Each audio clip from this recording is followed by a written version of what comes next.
এবং আমরা ওনাকে চেয়ারম্যান হিসাবে এখন পর্যন্ত মানি এবং তার বয়স আমি তারই ছিলেন কো-চেয়ারম্যান বেস্টামির সাহেব এবং কো-চেয়ারম্যান এবং আমাদের প্রেসিডেন্ট মেম্বার যারা ছিলেন আমরা এখন আছি। এই দল উনি যে উদ্দেশ্যে করতে চান দলকে ভেঙে চলে সব নেতাকে বের করে তিনি একা এবং ওনার ওয়াইফ যৌথ দুজনের নেতৃত্ব সৃষ্টি করতে চান, সেই শুধু আমরা হইতে দিব না। ওনার উদ্দেশ্য হল কাউন্সিল যাতে বলেন ধারণা যেতে না পারে, বেস্টার হিসেবে যেতে না পারে, আমি যদি যেতে না পারি, প্রেসিডেন্ট মেম্বারও যেতে না পারে, কিন্তু না আপনি কাউন্সিল ডাকবেন। আমরা কাউন্সিলর না হলেও সারা দেশে যারা জাতীয় পার্টির সমর্থক এবং কাউন্সিলর আছে তাদের সাথে একত্র হয়ে আমরা সেই কাউন্সিলে যাব। আপনি কাউন্সিলকে আহ্বান করবেন, আমরাও কাউন্সিলকে আহ্বান করবো একই জায়গায়। যদি আপনার সাহস থাকে আপনি কাউন্সিল করেন, আমরা সেইখানে একজন সদস্য হিসাবে এই কাউন্সিলে উপস্থিত থাকবো। তারপরে দেখা যাবে কাউন্সিলর কাকে চায়। কারণ আমরা জানি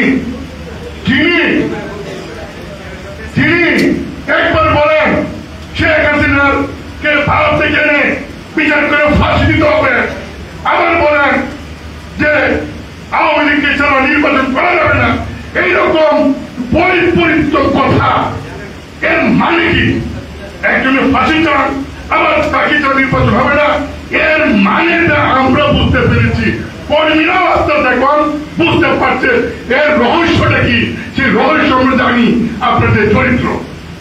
কিন্তু আমরা জাতীয় পার্টিকে কোন দলে লেজুর কোন দলকে প্রোভাইড করার সিঁড়ি হিসাবে জাতীয় পার্টিকে ব্যবহার করার সুযোগ আমরা দিব না। জাতীয় পার্টি এর সাথে আদর্শ নিয়ে আগামী দিনে ঐক্যবদ্ধভাবে চলবে। এই হারদের সাহেব এবং পেটারি সাহেব তারা আহ্বান করেছিলেন জাতীয় পার্টির কারণে কি আগে চলে গেছিল সবাইকে আসবার জন্য। এই যে আমাদের সামনে সৈয়দ আবু হোসেন বাবুলা সেন্টু সহ অনেকে আছেন, এই যে প্রফেসর আমাদের অনেকে আছেন যারা আছেন যারা 1-1.5 বছর আগে চলে গিয়েছিলেন, আরেকটা দল করেছিলেন। তারা আজকে ঐক্যের আহ্বানে জাতীয় পার্টিকে ঐক্যবদ্ধ জাতীয় পার্টি হিসাবে এই দেশের শক্তিশালী দল হিসাবে থাকার জন্য তারা আজকে এখানে এসেছেন বিনা শর্তে।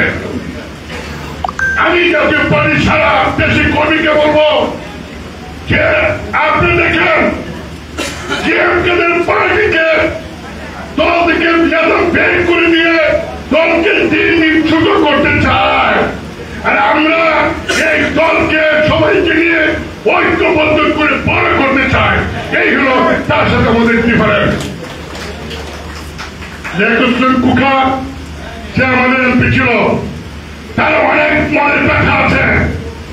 গত নির্বাচনে তার আপনার মনোনয়ন নিশ্চিত ছিল, কিন্তু আপনি আপনার স্ত্রীর নমিনেশনের কারণে এই দুইটা নমিনেশন বাদ দিয়েছিলেন। এইগুলি তারা ভুলে নাই, ভুলবে না। শুধু তাই নয়, আপনি বলেন যে ষড়যন্ত্রের বিরুদ্ধে, আপনি গণতন্ত্রের কথা বলেন, আর পার্টির মধ্যে আমি বলেছিলাম পিছের একের খারাপ, এইটা একটা ষড়যন্ত্রের খারাপ। এইটা সংবিধানের যে মৌলিক গণতান্ত্রিক অধিকার তার সাথে সাংঘর্ষিক, এইটাকে বাদ দেন। আপনি ক্ষিপ্ত হয়ে গেলেন, বলেন যে নো, এই ষড়যন্ত্রিক ধারা আমি বাদ দিব না। তাহলে আপনি কিসের গণতন্ত্রের কথা বলেন? বলেন একটা, করেন আরেকটা। তারপরও আপনাকে আমরা ছাড়বো না। আপনার সাথে আমরা আগামী কাউন্সিল পর্যন্ত থাকবো। কাউন্সিলিং ইন্টার্ন হয়ে সারা দেশের জাতীয় পার্টির সমর্থক কাউন্সিলররা কাকে চেয়ারম্যান চান এবং কাকে বস চান, সেই কাউন্সিলর কে সামনে রেখে আজকে আমরা এই প্রক্রিয়া করছি। আজকের দিনে যারা জাতীয় পার্টি চলে গিয়েছিলেন এবং অন্যান্য দলে প্রায় 200-300 কর্মী যারা নাকি লেখক বুকার কর্মী, তার সাথে অনুগত তার সহ যাত্রী, তারা আজকে এখানে এসে জাতীয় পার্টিতে একাত্মতা ঘোষণা করার কারণে তাদেরকে আমি দলের পক্ষ থেকে স্বাগত জানিয়ে, শুভেচ্ছা জানিয়ে আমার বক্তব্যকে শেষ করছি। আপনাদের সবাইকে ধন্যবাদ।